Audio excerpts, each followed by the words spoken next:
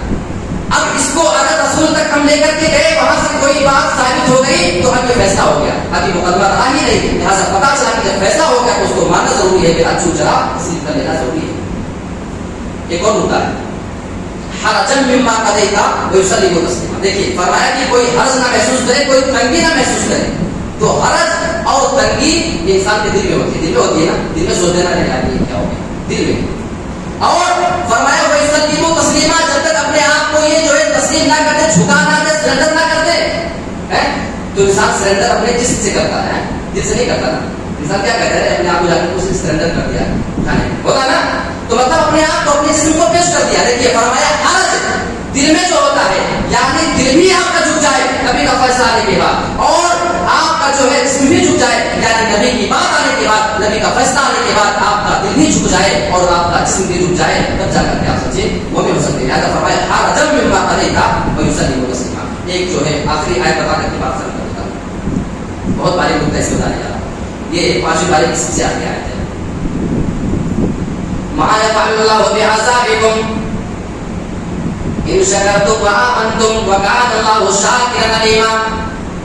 اللہ کو کیا پڑے کہ تم کو عذاب دے اگر تم شکر ادا کرو اور تم ایمان والے ہو جاؤ.